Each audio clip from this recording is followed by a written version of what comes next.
Oh dear, oh dear. I'm sitting here, I'm all set to start, and the first thing that happens is I discover, yes, you guessed it, ladies and gentlemen, my microphone was completely out of place. Anyway, good Tuesday evening, July the 4th, 2023. You are tuned in to the Joseph Ben-Ami Show. I'm your host, Joseph Ben-Ami. Thank you so much for joining us. July the 4th, Independence Day in the United States. Of course, we're going to have to get into that. There's no way we can ignore that. But before we do that, we're going to talk about headlines. And also the subject of tonight's show, is Western society experiencing a forced conversion from Christianity to paganism? So that's the subject of today's show. But before we do that, as always, let's spend a few minutes talking about some of the headlines that have caught my eye today that I thought that you might be particularly interested in. Okay, so the controversy here in Canada over the transfer of brutal serial killer Paul Bernardo, serial rapist anyway. I'm not sure if we could classify him as a serial killer. He killed a few people, but brutal murders. So, whether he's a serial murderer or not really is almost irrelevant. But the controversy recently has been that, after more than 2 decades in prison, he has been transferred to a medium security prison from high security. And the controversy around that isn't just that it happened, but that it happened, and apparently the head of the minister, Canadian government minister in charge of corrections, wasn't aware of it beforehand. At least that was what he said. And now we find out, not only did his office have a memo written from Corrections Canada months in advance, 3 months before the transfer actually occurred, but in fact, it turns out that the head of Corrections Canada, the head of all of the prisons, the bureaucrat, not the minister, the bureaucrat in charge of prisons, actually called and personally alerted Minister Mendicino's office of the pending transfer. So we don't just have a written memo, we now have an actual personal contact between the head of Corrections Canada and the minister's office. And somehow or other, somebody forgot to mention that to the minister that the head of one of the major departments that he is in charge of, overseeing as the minister, that somehow or other the message got lost. Pretty hard for me to believe. I've been willing to give Minister Mendicino the benefit of the doubt as this whole controversy has wound its way through the media. Maybe he didn't know. Of course, it doesn't matter whether he knew or not, because I believe very strongly in the principle of ministerial responsibility. Therefore, for such an egregious error having occurred on his watch, in his department, in his very office, that's grounds for a minister to resign, even if they're not personally responsible. But it's getting a little difficult for me to believe at this stage that the minister actually isn't personally responsible. That's starting to get a little bit hard for me to swallow. So I don't know what happened, but he really has to step down. It's time. No more pussyfooting around here. CTV News is reporting out of Vancouver that MAID, Medical Assistance in Dying, that's Canada's euphemism for its euthanasia program. Physicians in British Columbia, in Vancouver, are now calling for an end to transfers of patients who want euthanasia from certain hospitals and an end to religious exemptions. Now, what that means is this: there are some hospitals that are run by religious institutions that disagree on principle with euthanasia, with suicide, with assisted dying, whatever you want to call it, okay? They don't believe in killing patients. And so far, those types of hospitals have an exemption. That is to say, they don't have to perform this procedure on patients who ask for it. Okay? And that's the way it is across the country. But now there are doctors who are saying, yeah, we want to do away with these religious exemptions. And forced transfers, what that means is that when a patient who happens to be in one of these hospitals says that they want to access euthanasia, then they're transferred to another facility where they can have that procedure done to them. Okay. It's just more pressure to expand the whole euthanasia program. And it fits neatly into the theme of tonight's show, which is, as I said at the beginning, are we in Western civilization now experiencing a forced conversion from a Christian society, from Christianity to paganism? We're going to get into that in a little while, but let's continue with the headlines. National Post is reporting that the Chinese government is offering up to $1 million bounty. The Hong Kong police, I should say, of course, the Hong Kong police is the Chinese government these days, for the capture of exiled democratic activists. Okay, so what does this have to do with Canada?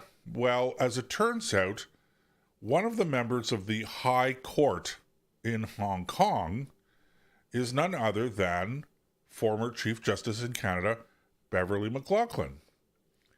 Now, why any Canadian, particularly a former Chief Justice, a former member of Canada's Supreme Court, head of Canada's Supreme Court, no less, would be on the High Court in Hong Kong with all of the pressure that the Chinese government out of Beijing puts on democracy activists in Hong Kong, all of the repression, all of the putting down of protests, all of the removal of fundamental rights,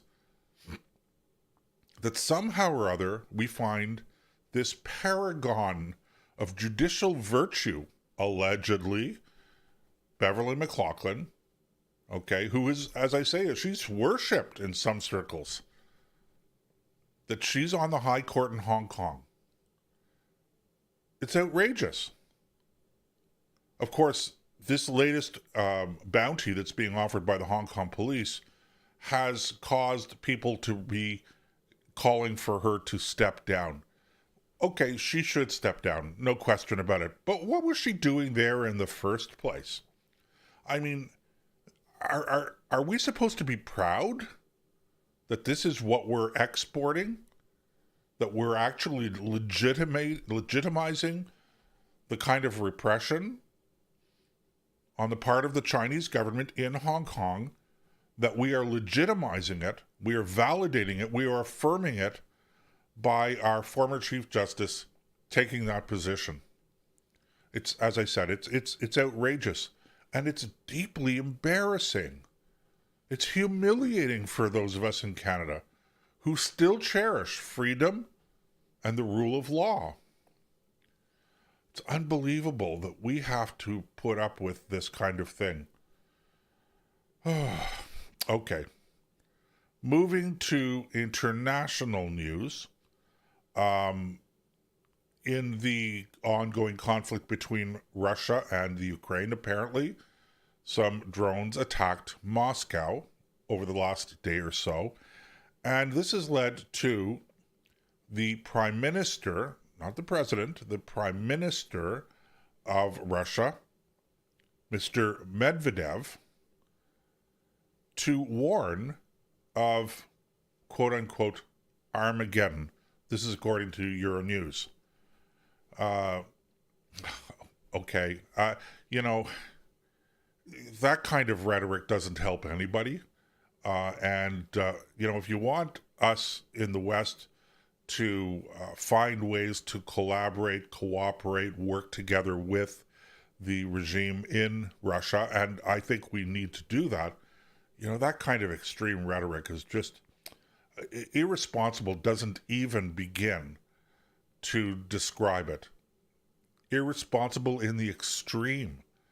Okay, Armageddon, we're going to blow up the world. We're going to engage in an all-out nuclear exchange between the East and the West over a drone attack in Russia. Look, I have been a critic of the war and what I consider to be the uncritical support that we in the West have been giving to the Ukraine. I don't like it. I'm a skeptic when it comes to this kind of thing. I don't think that the Ukraine is the paragon of democratic virtue, if you will, that they are presented or represented as being. President Zelensky is certainly no Churchill, despite the fact that people have described him as this. But I don't let the Russians off the hook over any of this stuff. What they're doing either it's totally wrong. All I could say is to the Russians is, what goes around comes around.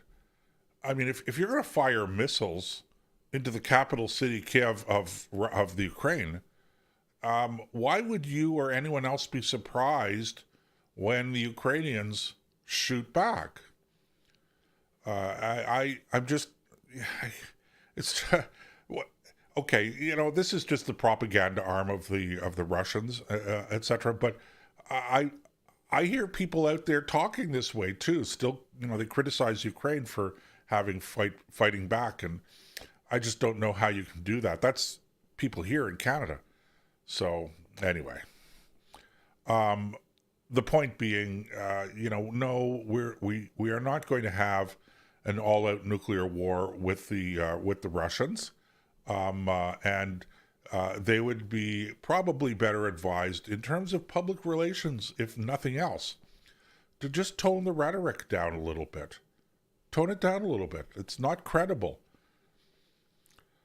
Oh, okay. What else do we have here? Coming out of Minnesota. Roller coaster passengers stuck upside down for hours when their roller coaster malfunctioned. 8 passengers, including 7 children, were stuck upside down for around 3 hours after a mechanical problem stopped what was known as the Fireball Ride in its tracks on the final day of the Forest County Festival in Crandon, Minnesota.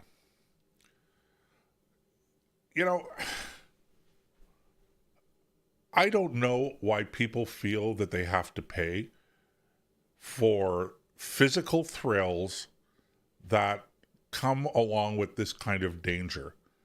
I don't understand the risk-taking involved, and I get it. It's minimal risk, and people like to have their thrills, etc. But for me, look, guys, take my advice for whatever it's worth, okay? Stay away from this stuff. It's so nonsensical. Of course, I suppose people have to make a living, so if they're going to offer the rides and people are going to pay for it, that's the free market. But, you could say no as well. Speaking personally, I have to tell you, I have never been on a roller coaster in my life, and I'm not about to start now. Particularly, upside down.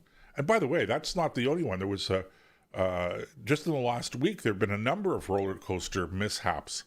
But this is just the one that caught my eye today, so I thought you'd be interested in it.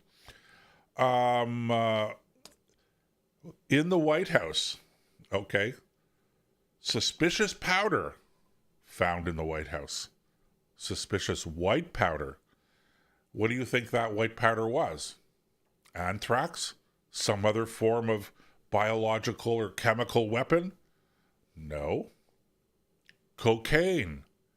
Cocaine found in the White House when Joe Biden was gone, okay, gallivanting around the world doing whatever it is that he does these days.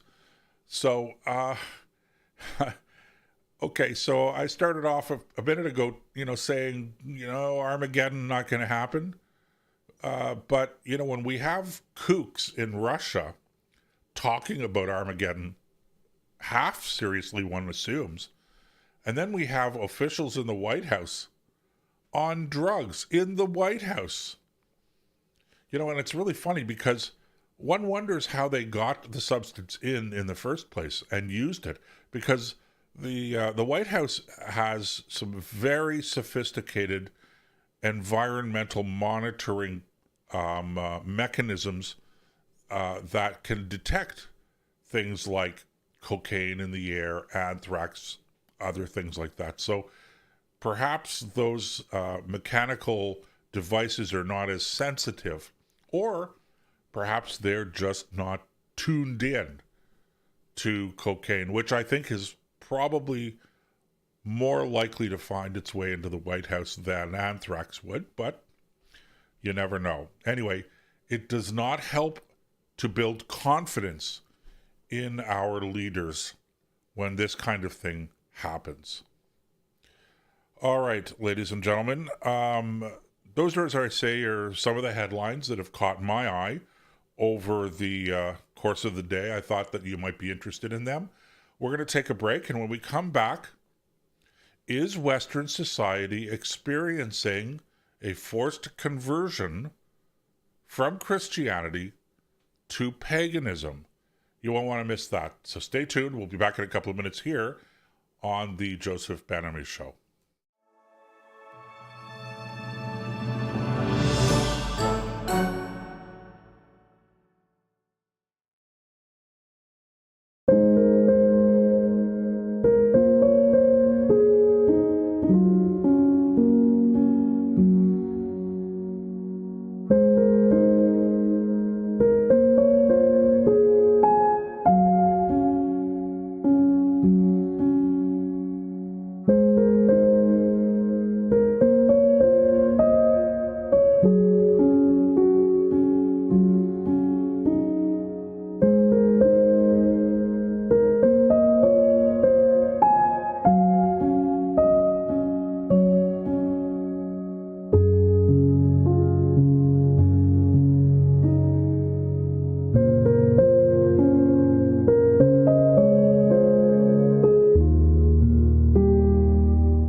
Okay, welcome back to the Joseph Benamy Show. I am your host, Joseph Benamy.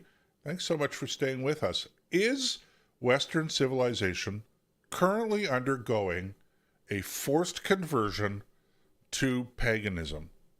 That's the question that I'm posing tonight. And I happen to be of the opinion that, ladies and gentlemen, is precisely what is happening. Now, throughout history, there have been a number of mass conversions of a particular country, a particular society, from one religion to another. Probably the most famous would be the conversion under the Emperor Constantine of Rome from its own pagan religion to Christianity. But that wasn't a forced conversion, per se. People were not attacked and beaten and thrown in jail or worse because they hadn't adopted the new religion. So when we talk about forced conversions, they've happened really on much more smaller scale throughout history. And if you happen to be a member of the Jewish community in particular, you understand all about periodic forced conversions imposed by the wider society. And unfortunately, most of the time that's occurred under Christian leadership, although it's happened in the past also from time to time under Muslim leadership, Muslim hegemony. But it happens on a small scale. What we're experiencing today is a large-scale forced conversion away from Christianity, which has been the predominant religion in Western civilization ever since the conversion under Constantine of Rome. Now, let me explain to you why I'm differentiating between paganism and secularism.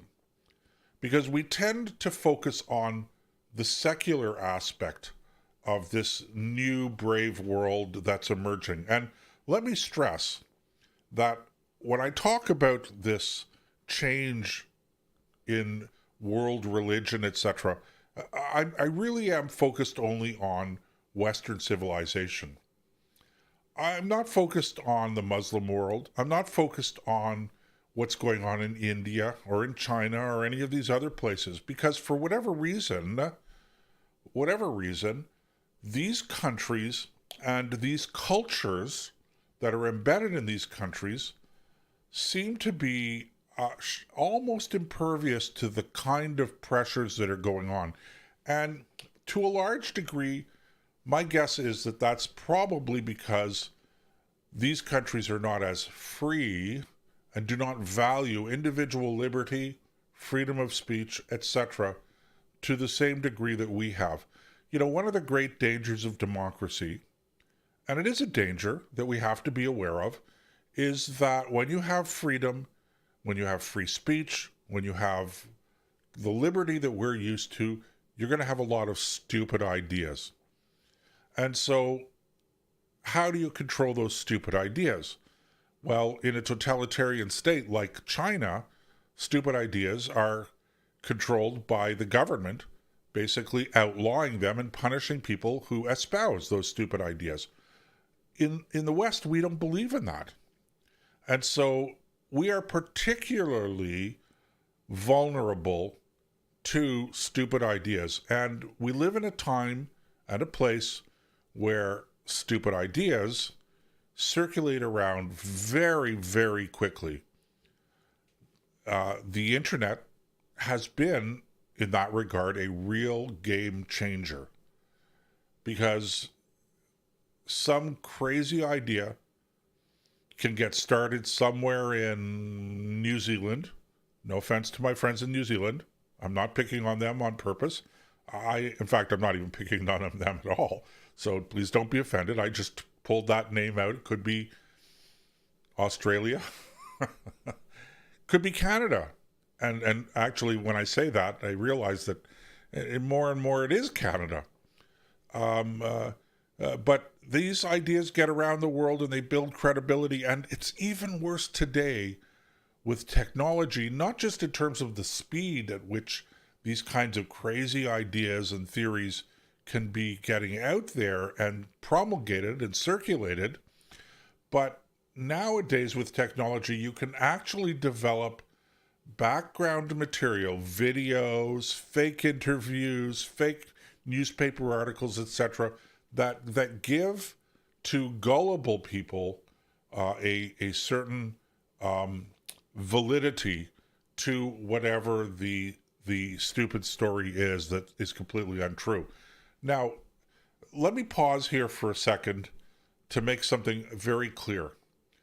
I'm coming to you from the right of the political spectrum, if you use that term. I don't like using right wing, left wing, but for the sake of clarity, I'm using that term tonight. I come to you from the more conservative, right wing, traditional side of the political spectrum.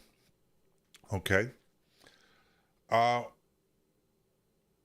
I think it's important for us on our side to recognize that we too are sometimes susceptible to the kinds of deceptions. We are not immune to the psychological aspect of these kinds of things, where we have a certain belief in our head, and whether we know it or not, we tend to pick out and focus on stories on the internet that seem to confirm our preconceived notions. It's called bias confirmation, well established.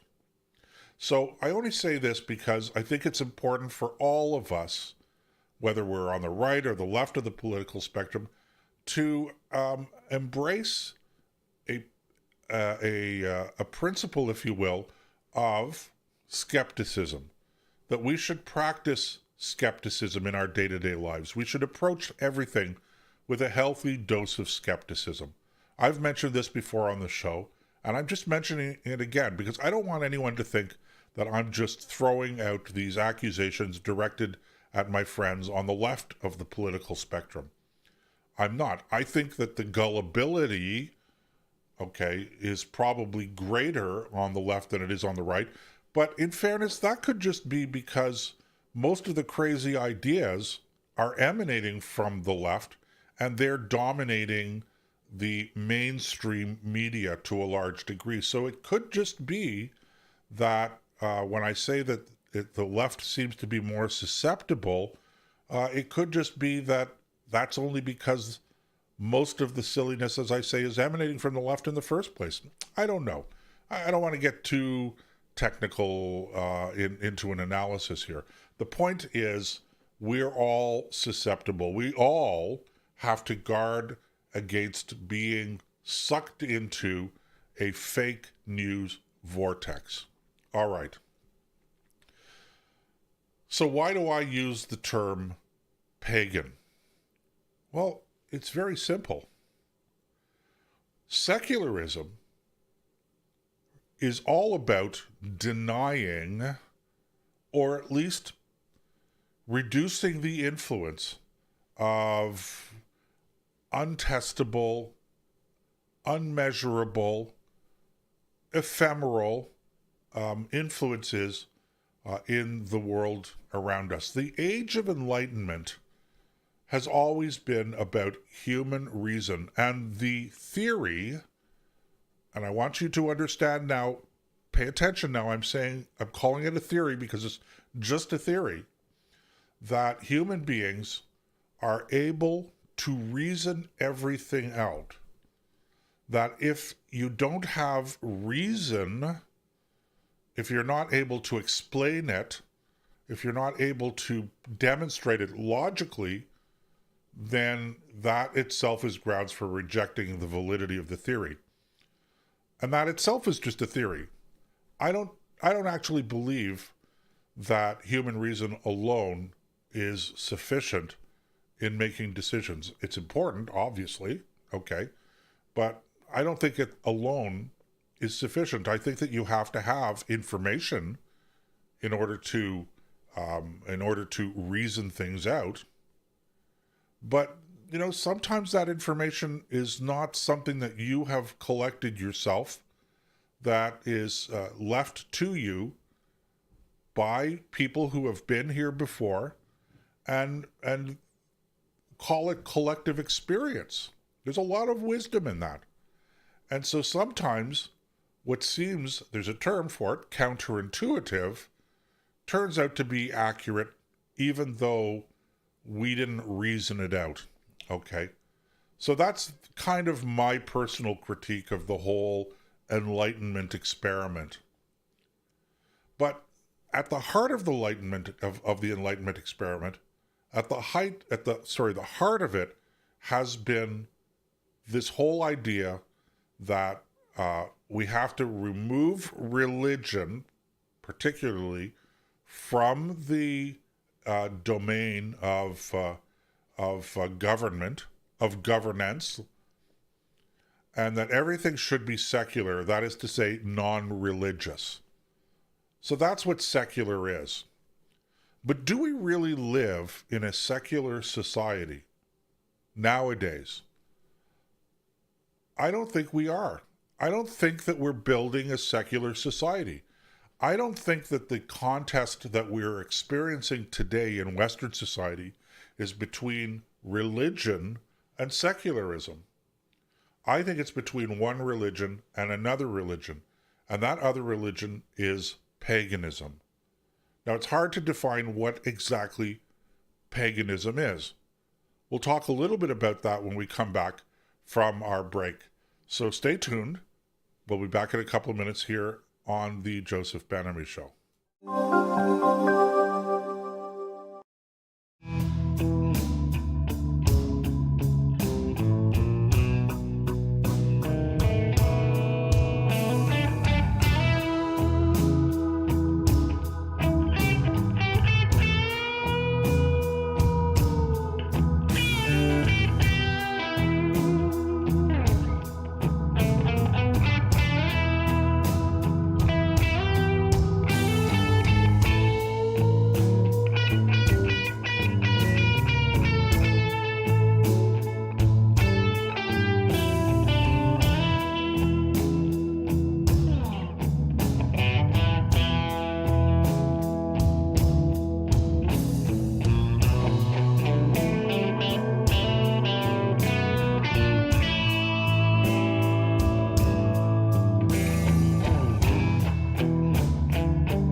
It's just a feeling that this might be right for us, for you and me.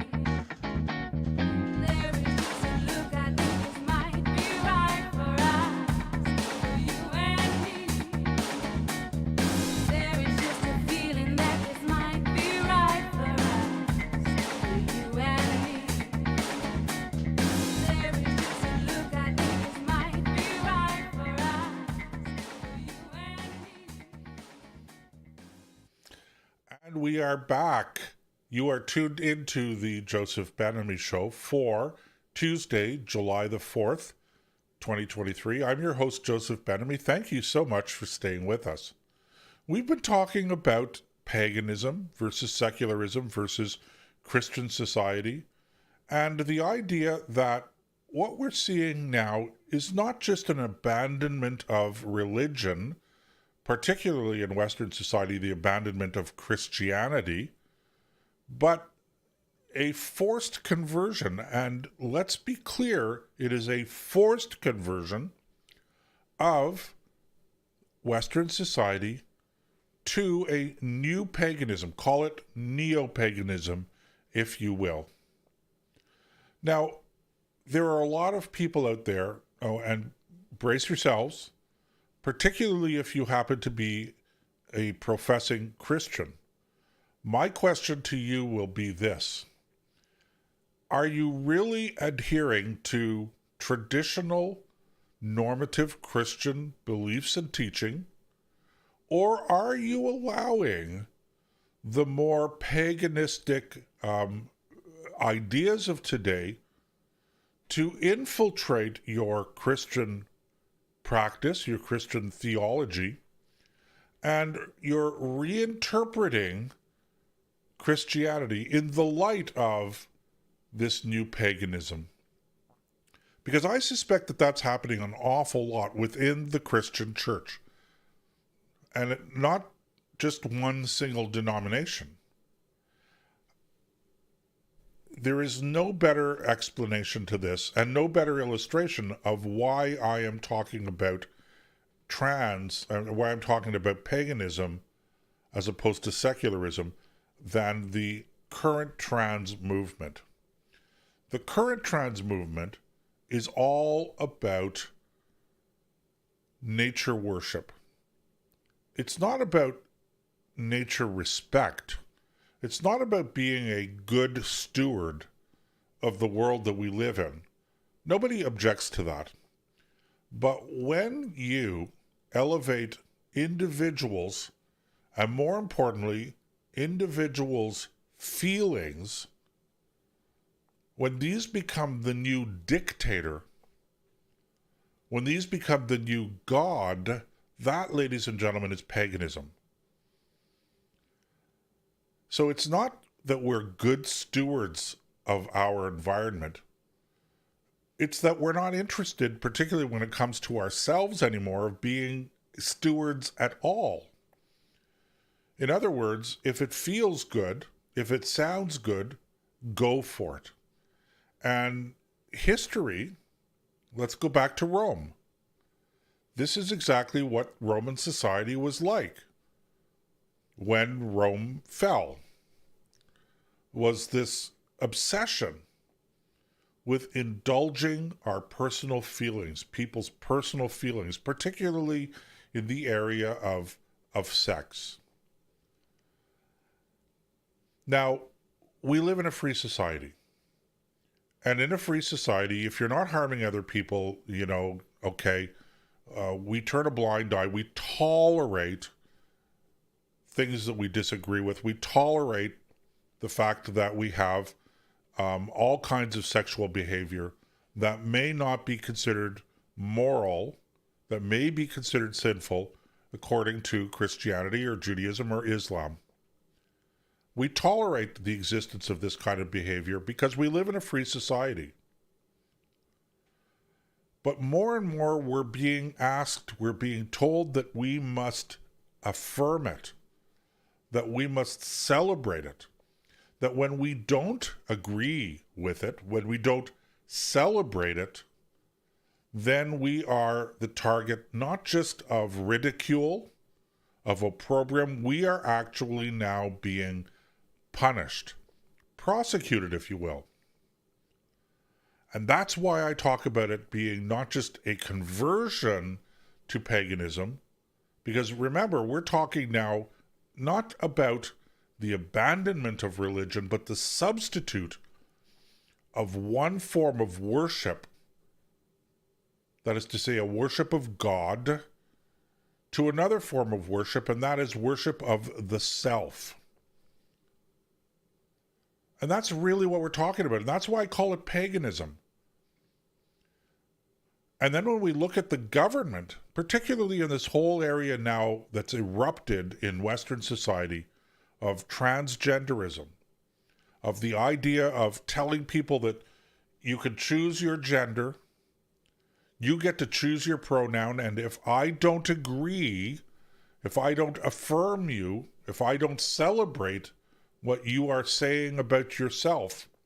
And Mark, pay attention now. This is all about people's feelings, people's instincts, if you will.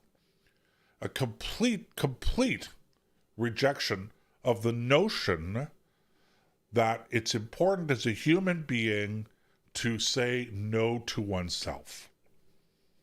That is a critical aspect of our human nature, is our ability to say no to ourselves, to exercise a certain amount of self-discipline. Critically important for our human identity, but we are abandoning that more and more. And we're punishing people who are saying, let's hit the pause button and think about this. Maybe the criteria for determining proper behavior shouldn't be what gets us, pardon the crudity of it, but what gets us excited sexually. And that's really what's taken over. It's all about indulging our senses, irrespective of the damage that we may be doing to ourselves and to our communities, to people around us, to society at large. And if you look at the things that are going on out there, my friends, this is a string. It's the string that ties everything together. Now,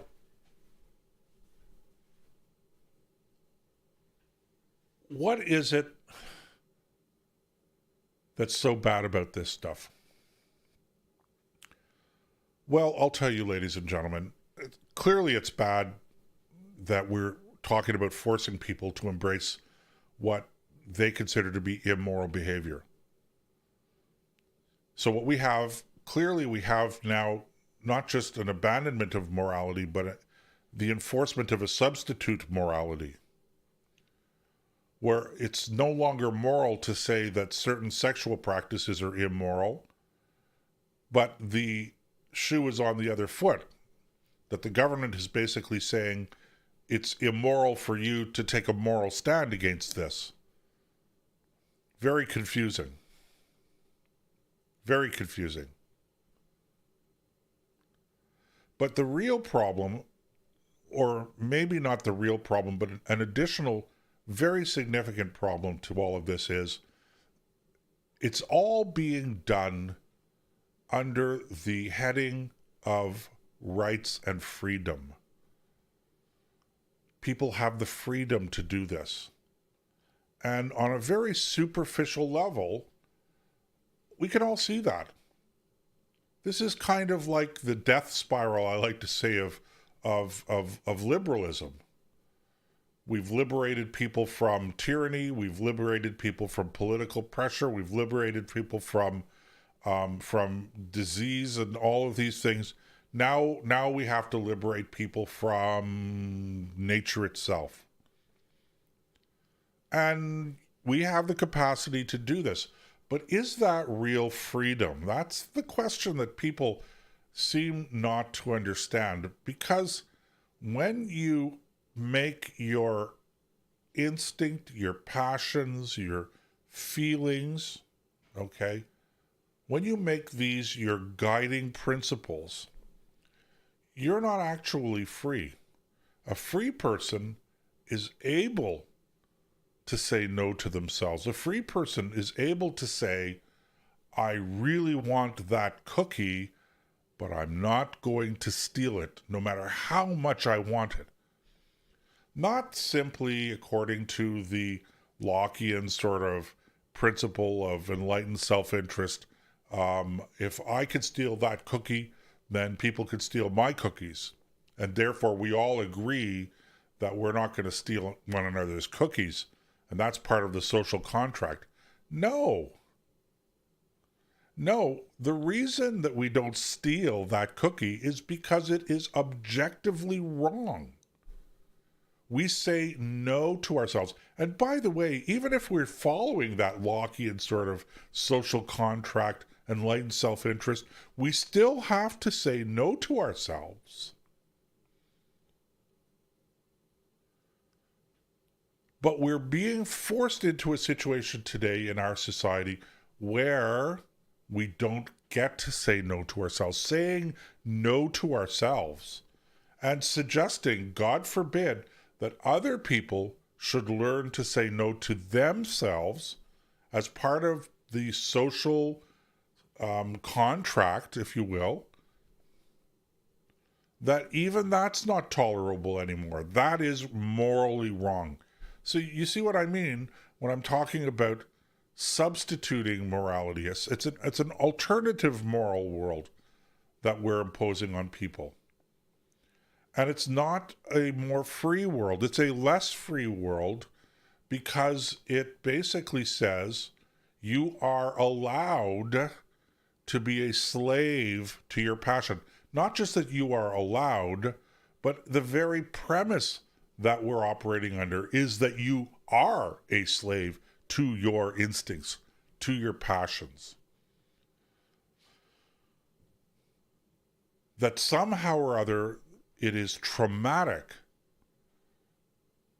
if you happen to feel like you're a woman trapped in a man's body. If that's the way you feel, that you can't say no to yourself.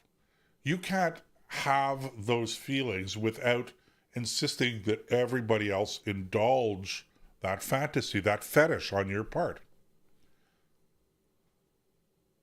It used to be, because these kinds of fetishes are not new, they've been around in one form or another for as long as human beings have walked this planet.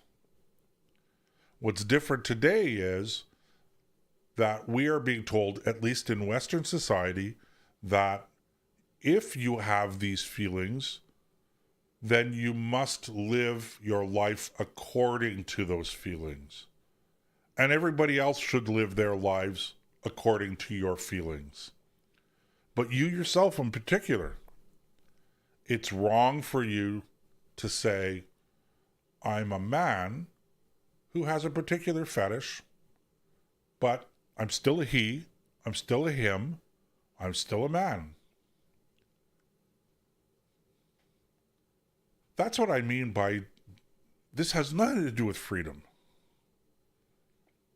It has nothing to do with freedom at all.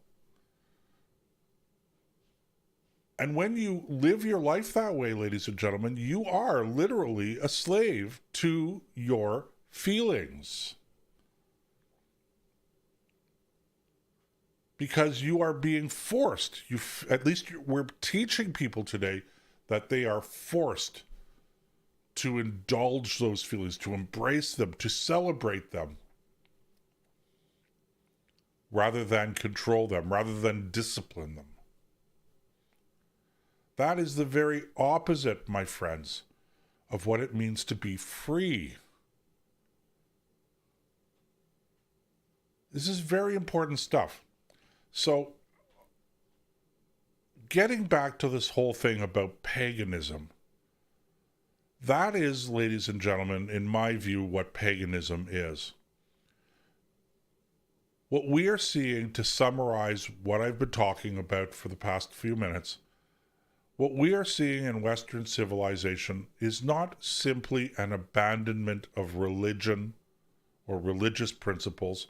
It's not simply an abandonment of Christianity or Judeo-Christian teaching. What we are seeing in Western civilization is the forced conversion of citizens of our society from what was a predominantly Christian society, along with all of the mores and the traditions that come along with that in terms of behavior. A forced conversion away from that to a neo-paganism that celebrates nature as a god, that celebrates your feelings, individuals as gods, right down to the very individual itself. And I think that that's a terrible and dangerous situation to find ourselves in. And that's what we have to fight against, ladies and gentlemen. We have to stand up and say, no more. Thus far and no further. And mark my words, when we do that, ladies and gentlemen, the other side is going to push back, because this isn't about abandoning a religion. This is about the high priests of paganism wanting you to follow their rules. And they will fight back. But this is a fight that you and I don't have a choice. We must engage in this. Politely, respectfully, but fully. All right, let's take our final break for the evening. We'll be back in a couple of minutes here on the Joseph Ben-Ami Show. Stay tuned.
And welcome back to the Joseph Ben-Ami Show.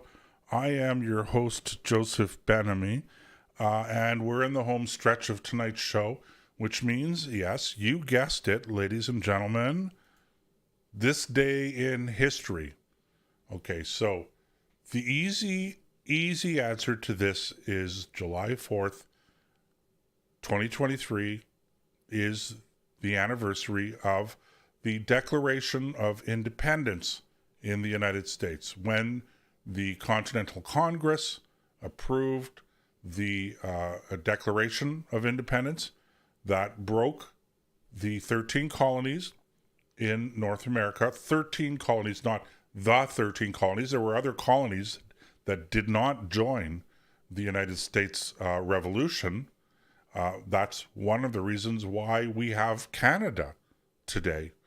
But July 4th is the day that the Declaration of Independence came into effect and that the United States became an independent country. Of course, they had to fight a Revolutionary War, and as I mentioned yesterday, was the anniversary of when George Washington became the leader of the Continental Army. So a little bit of interesting history here. As I said, okay, we understand that in 1776 that the United States declared independence, but when I was talking to a few people about this afternoon, one of the things that caught my eye, and it's not perfectly fitting in terms of the date, but was the Statue of Liberty. The Statue of Liberty was gifted to the United States, to the people of the United States, by the people of France. And it was delivered in June of the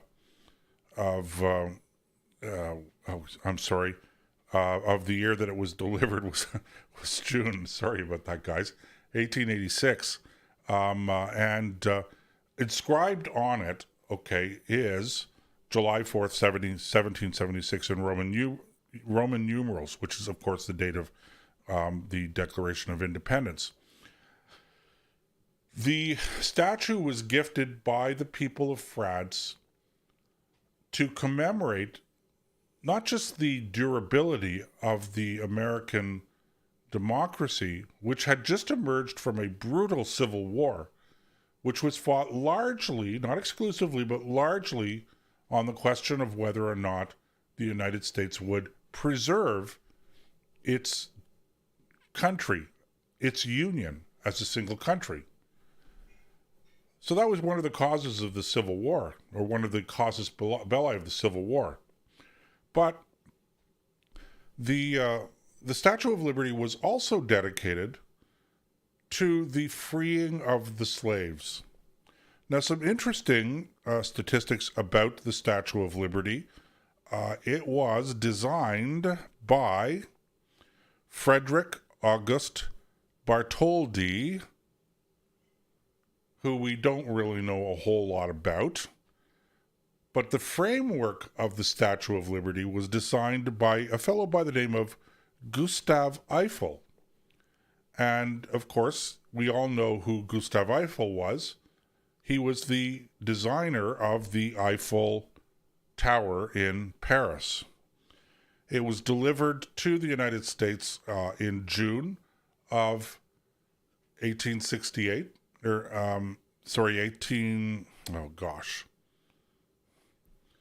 1866. And it was delivered in several different parts. And then eventually was built where it is currently off of the coast of Manhattan. And it was dedicated on October the... Oh, dear. Oh, I had October the 28th, 1886. Sorry about that, guys. A little rough around the edges at the moment. Anyway, I thought it would be interesting to get a few of these facts out about the Statue of Liberty, which is quite iconic, as you very well know. The only thing that I would say, in addition to all of this, is that the Statue of Liberty is all about, ironically, it is the goddess of liberty, Libertas, who was a Roman goddess. Go figure.